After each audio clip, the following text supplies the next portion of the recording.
जय गुरु जी संगत जी। गुरु जी का आश्रम जूम सत्संग में आप सबका स्वागत है।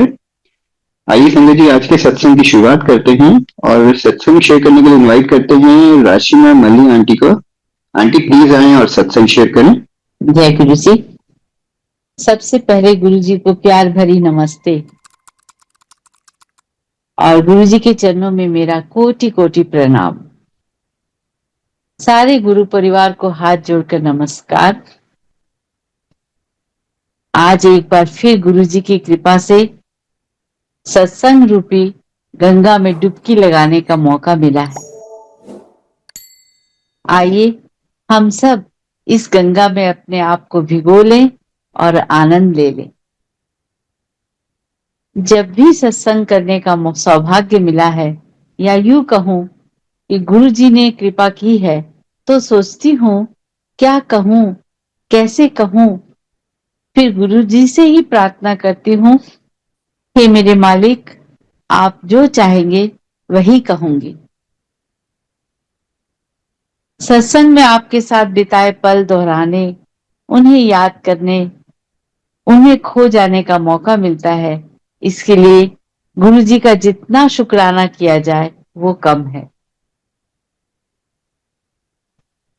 आज तक मैंने जो भी सत्संग सुने हैं उससे यही महसूस किया है कि या तो हम पे कोई कष्ट आने वाला है या हम कष्टों से गुजर रहे हैं, और कुछ नहीं तो इन बातों का गुरु जी को तो ध्यान है। इसीलिए हम किसी ना किसी बहाने गुरु जी के पास पहुंच जाते हैं, और या यूं कहिए गुरु जी हमें अपने पास बुला लेते हैं हमारे कष्ट दूर करने के लिए। ऐसा ही मेरे साथ हुआ था। हम तो जाना नहीं चाहते थे, कुछ जानते नहीं थे, लेकिन गुरुजी को तो सब पता था। इसलिए हमारे चाहने या ना चाहने से कोई फर्क नहीं पड़ता। अगर हमें गुरुजी ने बुलाया है तो इसमें हमारा ही कल्याण है। हम जब पहली बार गुरुजी के दरबार में पहुंचे थे, वो दिन आज भी मुझे याद है। भला कैसे भूल सकती हूँ। गुरुजी ने मुझसे कहा था, तुसी तो आना नहीं चाहते सी, मैं थानू जबरदस्ती बुलाया हैगा। 3 साल बाद दसांगा कि मैं थानू क्यों बुलाया हैगा। संगत जी, 3 साल बाद अंकल बिल्कुल डेड बेड पे थे और डॉक्टर्स ने जवाब दे दिया था। गुरुजी ने उन्हें न्यू लाइफ देने के लिए ही बुलाया था। आज भी सोचती हूँ कि कितने दयालु है गुरुजी, अपने भक्तों का किस तरह अपने पास अपने भक्तों को बुलाते हैं और कल्याण करते हैं। गुरु जी का जितना भी गुणगान गाए वो कम है, जितनी भी महिमा गाए वो कम है। हम सब तो इस काबिल ही नहीं, पर गुरु जी तो गुरु जी हैं, साक्षात महाशिव। ये गुरु जी की वड्याई है कि हम जैसे निमानों को भी वो अपनी कृपा से दूर नहीं रखते। हम जब भी उन्हें सच्चे मन से याद करते हैं तो अपने आस पास ही उन्हें पाते हैं और धन्य हो जाते हैं। यहां मैं कहना चाहूंगी, गुरु जी के दर पे जो आ गया सारी मुरादें वो ही पा गया।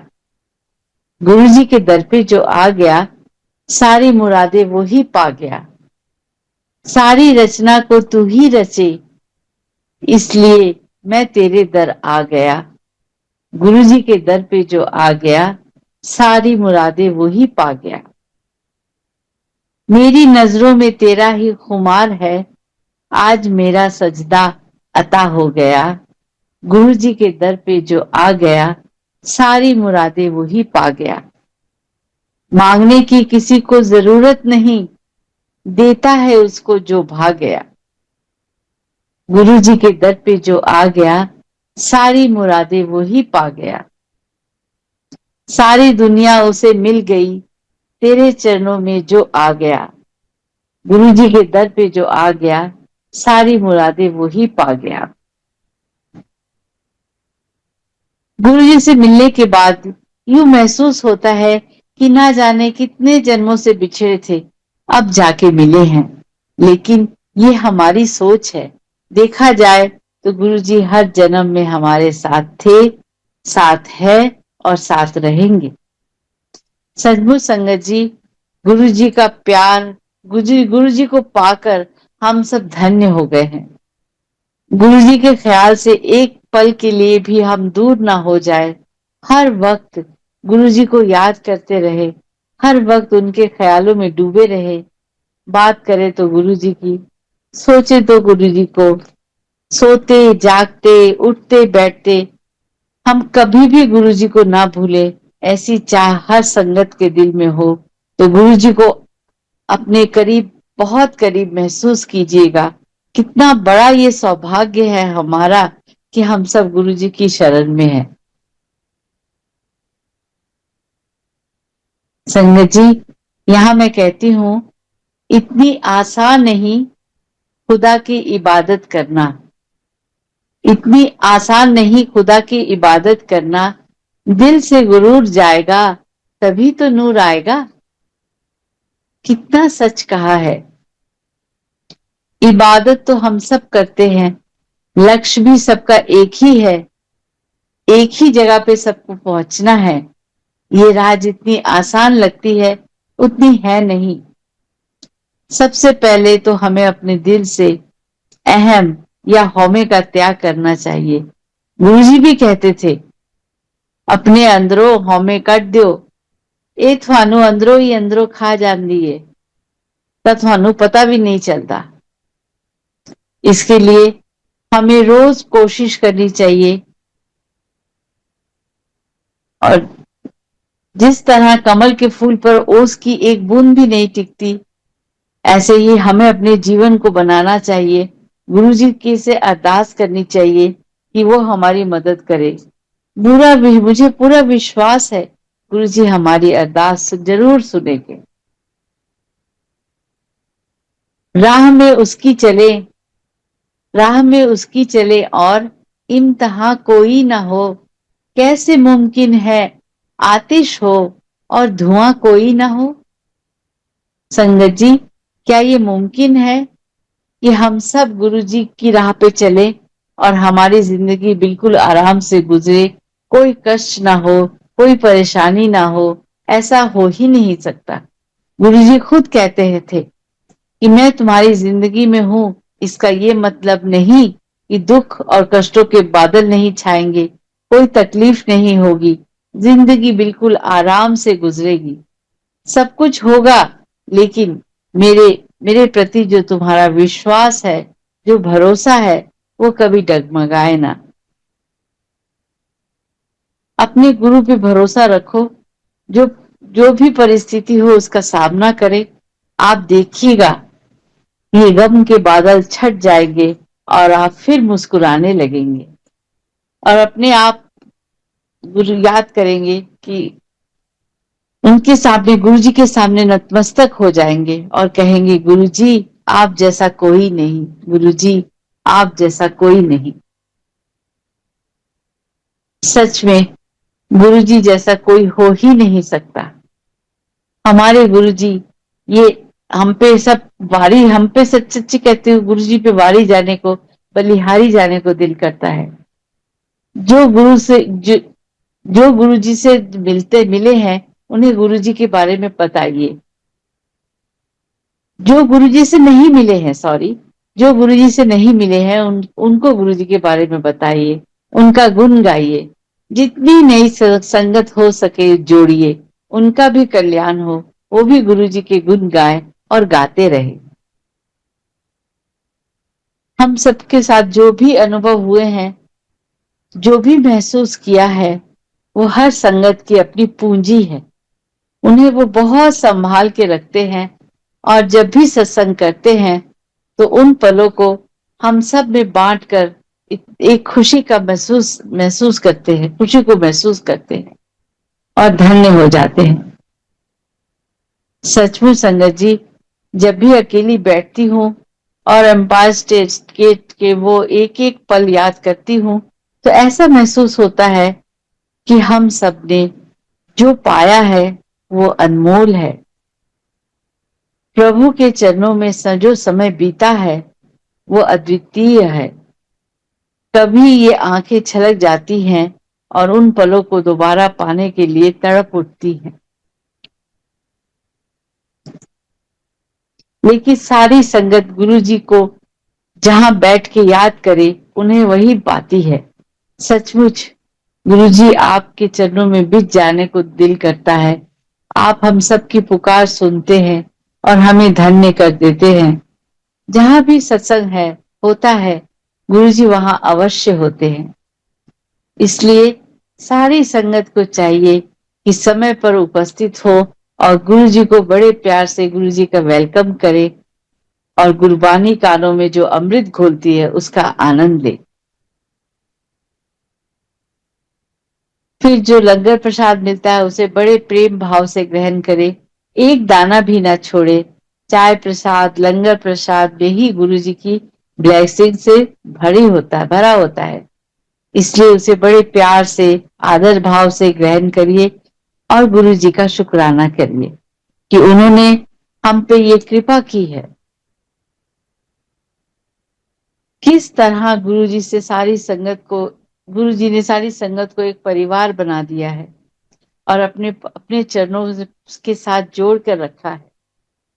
संगत जी, आप सबके साथ एक सत्संग शेयर करती हूँ।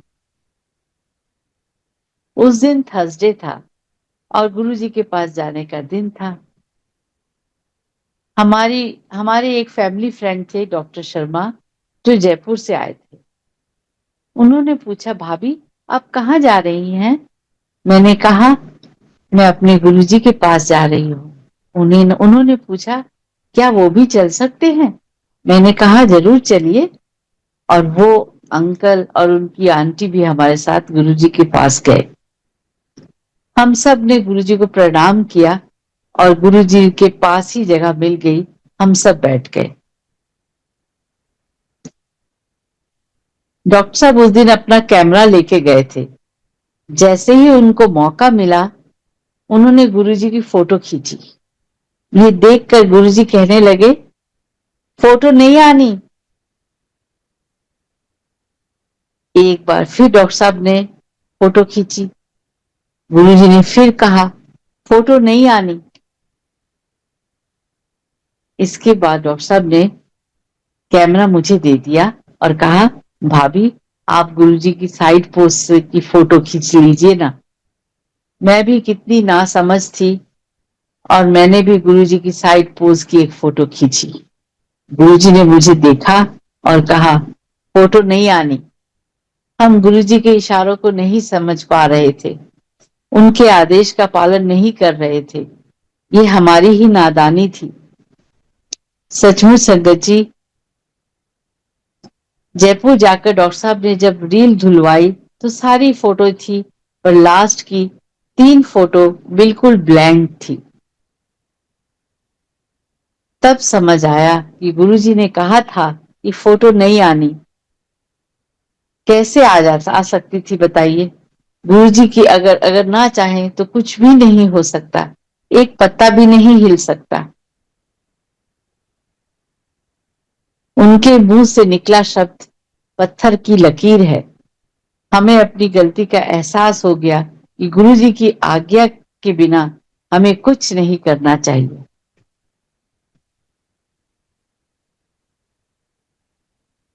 संगत जी, पढ़ी पाती प्रेम की सुर्ख हो गया रंग, तन तो मेरे संग रहा, मन हुआ तेरे संग। सचमुच एक बार आपके ऊपर प्रेम का रंग चढ़ जाता है तो दूसरा कोई भी रंग नहीं चढ़ पाता। प्रेम रूपी रंग इतना अद्भुत है, इतना सुंदर है, कि इतना अलौकिक है कि आप प्रभुमय हो जाते हैं। चाहे मीरा हो, चाहे कबीर हो, चाहे गोपियां हो, सब पे प्रेम का रंग ऐसा चढ़ा कि वो प्रभु प्रेम में पागल हो गए और उन्हें कुछ नजर ही नहीं आता था। गुरु जी के पास भी जाके मैंने देखा, गुरु जी तो प्यार का सागर है, प्रेम से भरे हुए हैं। हर संगत के लिए उनके मन में जो प्यार, जो अपनापन, नजर आता है वो अलौकिक है।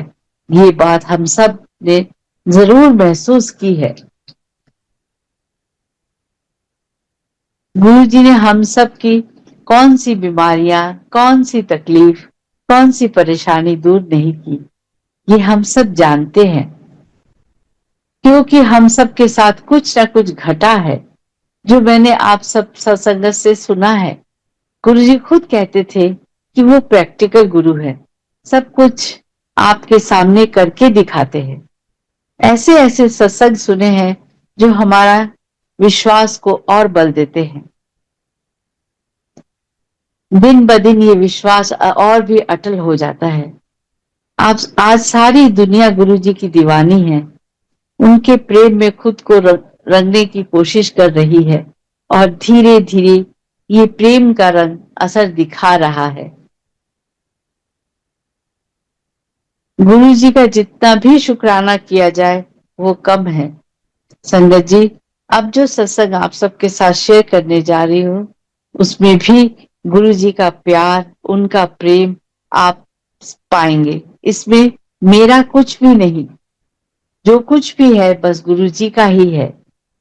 पहले भी सुनाया है आप सबको, फिर सुना रही हूँ।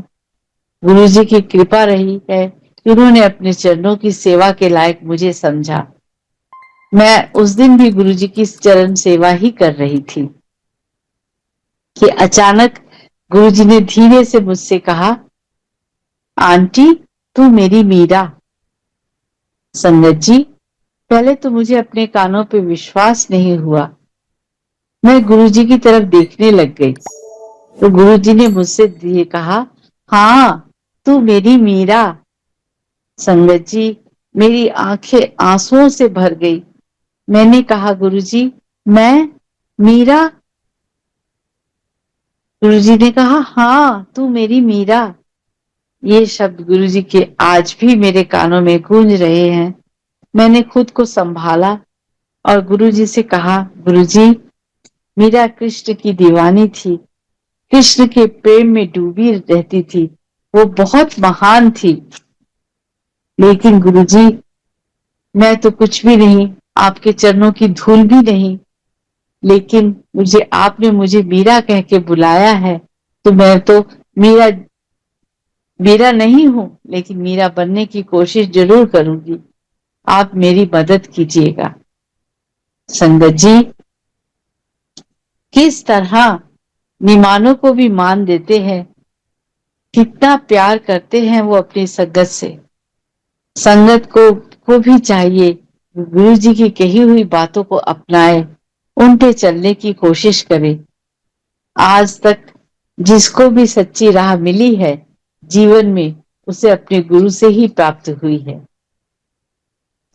सच्ची गुरु के बिना सच्ची राह मिल पाना असंभव है। गुरु जी के प्यार के साथ अगर आपको गुरु जी का की डांट भी मिल पड़े तो भी इसमें अपना कल्याण समझिएगा। इसी से मिलता जुलता एक सत्संग में आपको सुनाती हूँ। उस दिन भी थर्सडे था और मैं गुरु जी के पास जाने के लिए तैयार हो रही थी। मैंने अंकल से कहा कि आप भी चलिए ना, तो कहने लगे नहीं मैं नहीं जाऊंगा, लेकिन तुम जाओ और गुरु जी को कह देना कि आज अंकल की तबीयत ठीक नहीं थी। तो मैंने कहा, देखिए आपको लग रहा है ना कि आपकी तबीयत ठीक नहीं है, तो गुरु जी के पास चलिए, गुरु जी की ब्लेसिंग्स लीजिए, लंगर खाइए, प्रसाद खाइए, चाय पीजिए, तो आपका तो बस ठीक हो जाएगी तबीयत। तो अंकल ने कहा, नहीं मैं नहीं जाऊंगा, तुम जाके गुरु जी से कह देना। मैं अपना तैयार होके एम्पायर स्टेट पहुंच गई। वहां पे गुरु जी उस दिन ठीक 7:30 बजे मैं पहुंची, तो गुरु जी वो किचन के बगल में जो कैबिनेट था उसके ऊपर बैठे हुए थे। मेरे आगे 2-3 संगत सी, उन्होंने गुरु जी को प्रणाम किया, वो जाके अपना जगह पे बैठ गए। फिर मेरी बारी आई, मैंने गुरु जी को प्रणाम किया। फिर उसी समय मैंने कह भी दिया, गुरु जी आज ना अंकल की तबीयत ठीक नहीं है। गुरुजी ने मुझे बड़ी जोर से डांटा। तो फिर मैं की करा, जा चुपचाप जाके पीछे बह जा। मैं कह रही हूं कि मेरे तो आंसू निकलने लग गए। मैंने कहा गुरुजी ने मुझे डांट दिया, सारी संगत भी मुझे देखने लग गई, लेकिन चुपचाप से जाके मैं पीछे बैठ गई और रोने लग गई। उसके बाद थोड़ी देर बाद गुरुजी अपने कमरे में गए और तैयार होकर बाहर आ गए। सब बैठ के हम लोग जहां जहां जगह मिली वहीं पे बैठ गए।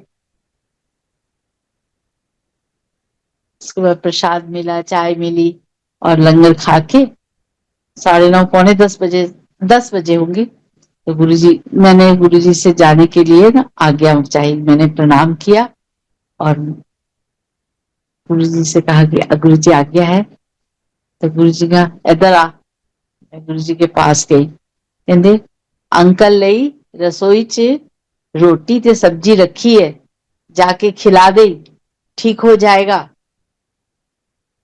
मैंने कहा जी गुरुजी, और उन्हें प्रणाम किया और मैं रसोई में गई। रसोई में जाके मैंने देखा एक एल्युमिनियम फॉइल में कुछ रोटियां पैक करके रखी हुई हैं। मैंने ली और मन ही मन में गुरुजी का थैंक्स किया और सोचते हुए जा रही थी कि देखो हमारे गुरु कैसे हैं, एक तरफ तो डांटते हैं और दूसरी तरफ अपने भक्त का उनको कितना ख्याल है कि उसके लिए वो रोटी रखवा दी, उन्होंने सब्जी रखवाई और कहा भी कि लेके जाओ और उसे खिला दो। गलती तो अंकल की थी, उनकी तबीयत ठीक नहीं थी, उनको आना चाहिए था, लेकिन वो नहीं आए। वो नहीं आए तो क्या हुआ, गुरुजी को तो पता है ना। गुरुजी ने इतने प्यार से वो रोटी और सब्जी मुझे दी थी। मैं भी घर लेके गई और जाके मैंने, अंकल सो रहे थे, फिर मैंने उनको उठाया और उनसे कहा गुरुजी ने ये आपके लिए प्रसाद भेजा है, खा लीजिए।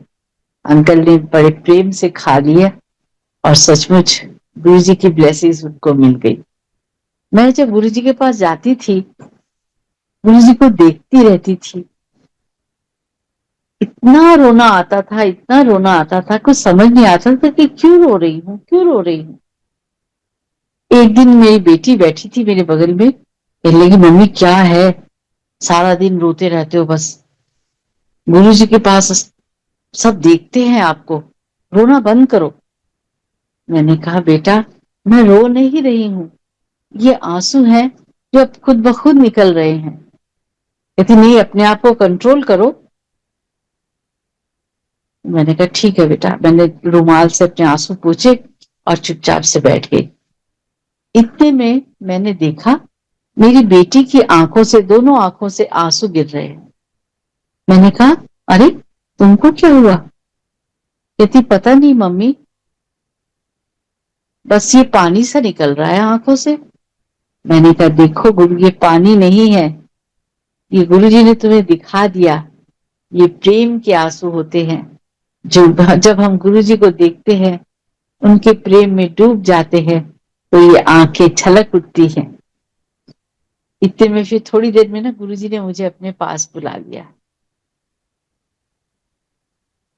मैं गई, कहते चल सेवा कर। मैं गुरुजी की सेवा करने लग गई। थोड़ी देर, एक दिन फिर धीरे से मैंने कहा गुरुजी, आपको जब देखती हूँ तो ये आंखें गंगा जमुना की तरह बहने लगती हैं, ये ऐसा क्यों करती हैं आप गुरुजी, ये क्यों ऐसा होता है? तो गुरुजी कहते हैं ये तेरा वैराग है। सचमुच संगत जी, मैं कहती हूँ कि ऐसे गुरुजी को पाके कुछ कहा ही नहीं जा सकता। वो तो अंतर्यामी है, सब कुछ समझ लेते हैं, उनसे कुछ कहने की जरूरत नहीं है। बस आप सच्चे मन से गुरुजी के दर्शन करने के लिए जाइए और मन में कुछ नहीं हो, सिर्फ और सिर्फ गुरुजी को पाना है, और हमें कुछ चाहिए ही नहीं, जो है गुरुजी खुद ब खुद देंगे। एक सत्संग मैं आपको और सुनाती हूँ कि उस दिन ना, जब एक दिन जब मैं लंगर करके गुरुजी से आज्ञा ले रही थी, तो गुरुजी ने कहा, आंटी अद जान वेले ना एक पा जलेबियां लेके जाई ते अंकल नु खिला दी। मैंने कहा जी गुरुजी, और मैं आज्ञा लेकर चली गई। अब मैं सोच रही हूँ रात को 11 बज रहे हैं, कहाँ जलेबी मिलेगी, कहाँ जलेबी मिलेगी, कौन खड़ा होगा जलेबी लेने वाला। चारों तरफ देखती हुई जा रही थी। ड्राइवर को भी कहा कि तुम जरा देखना कोई जलेबी वाला मिलेगा तो गाड़ी रोकना, लेकिन कोई जलेबी वाला नहीं दिखा। दो मिठाई की दुकान थी, वो भी बंद हो गई थी। जिस रास्ते से मैं आती थी वहां पे बस एक ही बाजार आता था। देखते देखते जा रही थी, लेकिन अचानक मेरी नजर पड़ी, अंधेरे में कोने में एक रेड़ी वाला खड़ा है, जलेबी वाला। मैंने ड्राइवर से कहा, ड्राइवर ड्राइवर गाड़ी रोको, और वो देखो जलेबी वाला खड़ा है, और जल्दी से उससे एक पाव जलेबी लेकर आओ। वो जलेबी तल रहा था गरम गरम, और उसने एक पाव, मैंने उससे जलेबी ली और घर जाके अंकल से कहा, ये आपके लिए गुरुजी ने प्रसाद भेजा है। अंकल ने भी खाई, बड़े प्यार से खाई। संगत जी, मैं सोचती हूँ कि हम इस काबिल नहीं हैं कि गुरुजी हमारे लिए कुछ करे, लेकिन वो तो इतने महान हैं, इतने, मैं कहती हूँ कि सारी दुनिया का वो ख्याल रखते हैं। उन्हें पता है कि उन किस संगत को क्या चाहिए, क्यों चाहिए, कब चाहिए, वो देते हैं। बस हमें उन पे पूरा विश्वास होना चाहिए। जब मैं गुरुजी के चरण दबाती थी ना, तो मेरे हाथ खुशबू से भर जाते थे, इतना अच्छा लगता था। मैं जब गाड़ी में बैठ के वापस घर लौटती थी, तो सिर्फ अपने हाथों को ही सूंघती रहती थी। यूं तो मेरे हाथ एकदम सफेद पीले पीले से लगते हैं, लेकिन जिस दिन गुरुजी के चरण दबाती थी, ये हाथ गुलाबी रंग के हो जाते थे। बिल्कुल ऐसे लगता था कि जैसे किसी ने कुछ हल्का सा रंग लगा दिया हो, और उस पे वो गुरुजी की एकदम मदहोश कर देने वाली वो खुशबू जब हाथों में पाती थी, तो खुद को, सच कहती हूँ, गुरुजी के चरणों में अपना उनका माथा टेक देती थी और सूंघते सूंघते घर वापस जाती थी। इतना अच्छा लगता था कि मैं बता नहीं सकती। एक दिन जो मेरी घर में काम करती थी वो बाई बिमला, उसके ना हार्ट की प्रॉब्लम हो गई। तो कहने लगी, आंटी आप जब गुरुजी के पास जाओगे तो मेरी बात कह देना कि मुझे हार्ट प्रॉब्लम हो गई है। मैंने कहा अच्छा ठीक है। उस दिन मैं गुरुजी के पास गई, बस गुरुजी ने अपने पास बुला लिया सेवा के लिए। मैं सेवा करने लग गई। तो मैंने हिम्मत करके मैंने कहा, गुरुजी एक बात कहूं? कहते हाँ कह। तो मैंने उनसे कहा, गुरुजी मेरी जो घर में काम करती है बिमला, उसको हार्ट प्रॉब्लम हो गई है और डॉक्टर ने ऑपरेशन के लिए कहा है। गुरुजी बहुत गरीब है, वो कैसे ऑपरेशन करवाएगी? तो गुरुजी कहते अच्छा चंगा था। उस समय गुरुजी बाद में जब प्रसाद बांटने लगे, एक मुट्ठी भर के मेरे को बर्फी दी और कहा, ए ले, ओदे लिए ले जा, ओनू दे दी, वो खा लेगी तो ठीक हो जाएगी। संगत जी, आज्ञा के बाद जब मैं घर गई, 11:30 बज रहे थे, बिमला के सर्वेंट क्वार्टर में गई। वहां जाके मैंने उसको कहा, मैंने कहा बिमला तुम बहुत भाग्यशाली हो, गुरुजी ने तुम्हारी फरियाद सुन ली है और तुम्हारे लिए ये प्रसाद भेजा है। उसने भी बड़े सर पे माथे पे लगाया और कहा, आंटी मैं पूरा प्रसाद खा लूंगी। और उसने खा ली। आज 20-25 साल हो गए हैं, उसे कोई प्रॉब्लम नहीं है, हार्ट प्रॉब्लम नहीं है। इस तरह गुरुजी क्या छोटे क्या बड़े, उनकी नजर में तो सभी बराबर है, किसकी फरियाद वो नहीं सुनते हैं। गुरु जी खुद कहते थे कि गरीबा नु मेरे कोल आन दी लोड़ नहीं, मैं आपे गरीबा कोल चला जाता है। तो ये बात से, ये इस सत्संग से ये बिल्कुल सही हमें पता चलता है कि गुरु जी गरीबों को उनके पास आने की जरूरत नहीं, गुरु जी खुद गरीबों के पास चले जाते हैं।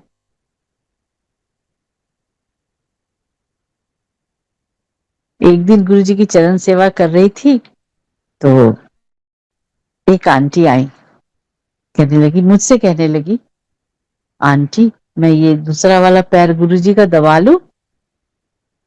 गुरु जी कहते की कहती है? मैंने कहा गुरु जी कह रही है कि ये आपका दूसरा पैर आप ये दबा ले। दूसरा पैर दबा ले? हले तो ਇਹਦਾ एडमिशन भी नहीं होया है, तो पैर किधर दबा लेगी? चल जा पीछे जाके बह जा। संगत जी बहुत बड़ी बात कही गुरु जी ने। हमारा हम सब का एडमिशन होना वहां पे बहुत जरूरी है। एडमिशन के बिना वहां हम नहीं पहुंच सकते। पहुंच भी जाएंगे तो गुरु जी जब तक आज्ञा नहीं देंगे तब तक हमारा कल्याण नहीं होगा। तो इसलिए हम सब खुद को एक बिल्कुल निमाना समझ के गुरु के दरबार में जाए। जो भी चालाकियां करते थे ना, कई बार गुरु जी के सामने बड़ी कई लोग आते थे, वो बहुत सी चालाकी जैसे कर, उन्हें वो समझते थे गुरु जी को पता नहीं चलेगा, लेकिन गुरु जी सब जानते हैं। एक छोटी से छोटी बात भी वो पहचानते हैं। इसलिए कभी ये मत समझिएगा कि गुरु जी को पता नहीं चलेगा। गुरु जी सारी दुनिया के मालिक हैं, उन्हें हर एक की खबर है। गुरु जी कहते सी मेरिया भेड तो तुसी लोग मेरिया भेडा हो। भेडा मतलब भेड़ बकरियां। मैनू पता है केड़ी बकरी किथे हैगी, केड़ी बकरी किथे है। मैं सारियां नू अपने कोल खिंच के ले आंदा हैगा। एक बार तो क्या हुआ कि मैं गुरु जी के दरबार में, तो आपको पता ही है, आप सारी संगत को, एक से एक बड़े लोग आते थे, मिनिस्टर्स, डॉक्टर्स, कोई भी किसी का नाम लीजिए आपको वहां दिखता था। एक दिन प्रणब मुखर्जी आए थे, तो उन्होंने गुरुजी ने मुझे बुलाया और कहा इनू मेरा सत्संग दस, सारे वट कढ़ दे, इनू पता चले कि महापुरुष की हुंदे है। तो मैंने उन्हें जो भी मेरे साथ सत्संग हुए थे उन्हें सुनाए। फिर उसके बाद गुरुजी ने आज्ञा दी लंगर की और हम लोग लंगर के लिए बैठ गए। मेरे सामने मिस्टर प्रणब मुखर्जी थे, उनके बगल में उनका ड्राइवर, मैं और एक और अंकल, हम लोग चारों जने एक थाली में खाने के लिए बैठे। अब आप सोचिए जब लंगर आया तो उनका ड्राइवर तो खा नहीं रहा था। उसे शर्म आ रही थी कि साहब के सामने कैसे खाए।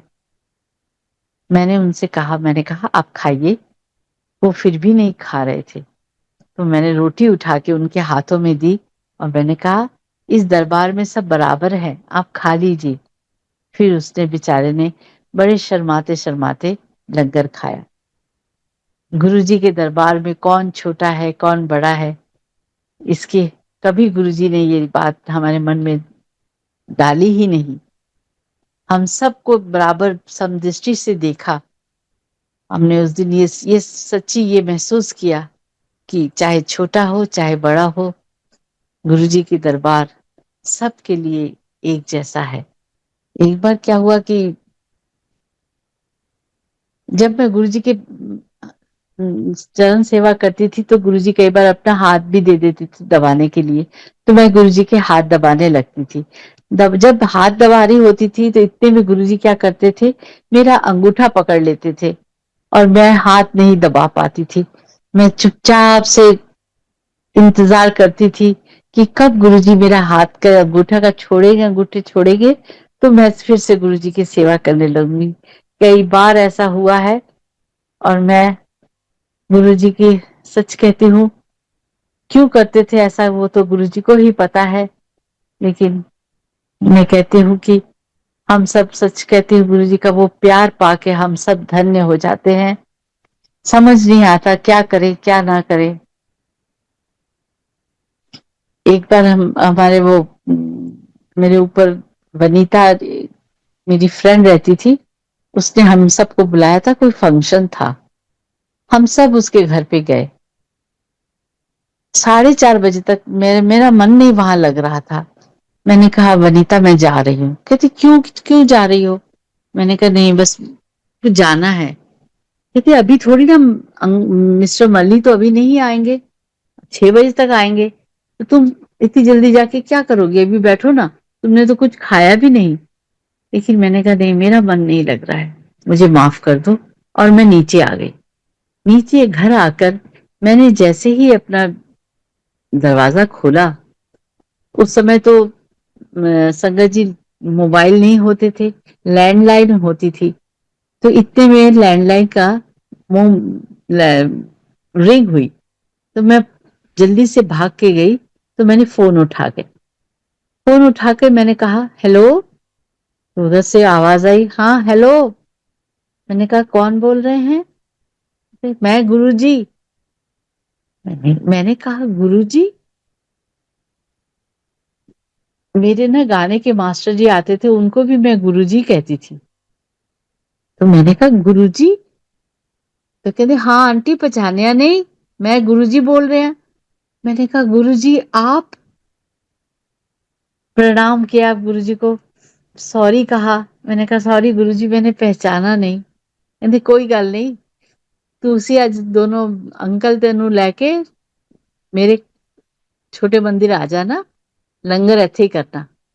मैंने कहा जी गुरुजी, और गुरुजी ने फोन रख दिया।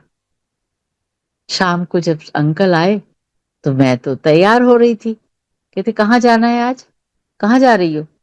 मैंने कहा जी आज आप भी तैयार हो जाइए, गुरुजी ने बुलाया है। कहते आज तो वेडनेसडे है, आज कौन सा दिन है, आज थोड़ी ना गुरुजी के पास जाने का दिन है। मैंने कहा हाँ गुरुजी के पास जाने का दिन नहीं है, लेकिन गुरुजी का फोन आया था, तो उन्होंने कहा है कि तुम अंकल को लेकर शाम को मेरे पास आना। कहते हाँ गुरुजी तो तुम्हें ही फोन करेंगे, उनको तो और कोई काम नहीं है।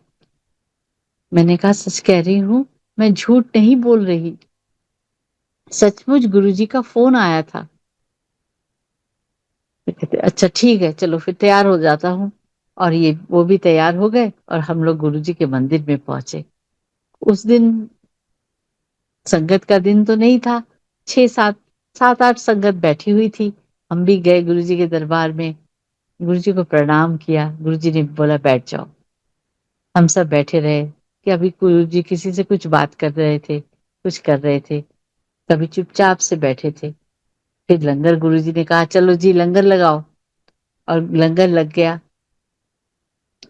हम सब ने बड़े प्यार से प्रेम से लंगर खाया, और लंगर की एक तो क्या बताऊं, आप सबको पता ही है, इतना स्वादिष्ट कि अमृत। सचमुच खा के हम सब, गुरुजी ने कहा चलो पिक्चर खत्म, और इस तरह हम सबको आज्ञा दे दी गुरुजी ने, और हम लोग सब अपने अपने घर आ गए। आज सुबह मैंने जब मोबाइल खोला तो ये पंक्तियां मुझे मिली, बहुत सुंदर है, जिसने भी लिखी हैं बहुत सुंदर है, और आप सबसे भी मैं शेयर करना चाहूंगी। मैं डूब जाऊं तो किनारा आप बनना गुरुजी, मैं हार जाऊं तो सहारा आप बनना गुरुजी, मैं गिर जाऊं तो थाम लेना गुरुजी, मैं टूट जाऊं तो जोड़ लेना आप गुरुजी, मैं बिखर जाऊं तो समेट आप लेना गुरुजी, मैं रुक जाऊं गति आप बन जाना गुरुजी, मैं जीत जाऊं तो मेरे साथ सिर्फ आप खड़े रहना गुरुजी, मेरे साथ सिर्फ आप खड़े रहना गुरुजी। सचमुच संगत जी, आज ये जो अनमोल पल गुरुजी ने बख्शे हैं, मेरी झोली में डाले हैं, इसके लिए गुरु जी का जितना भी शुक्राना करूं कम है। हाथ जोड़ के गुरु जी को से माफी मांगती हूँ कि अगर मुझसे कोई कोई गलती हुई हो तो उसे क्षमा कर दीजिएगा। आप सारी संगत को भी धन्यवाद देती हूँ कि आपने मुझे सुना। अंत में बड़े मंदिर मैनेजमेंट कमेटी, गुरु जी का आश्रम का बहुत तहे दिल से शुक्रिया अदा करती हूँ। उन्होंने मुझे सत्संग करने का मौका दिया। आप सबका तहे दिल से शुक्रिया। जय गुरु जी।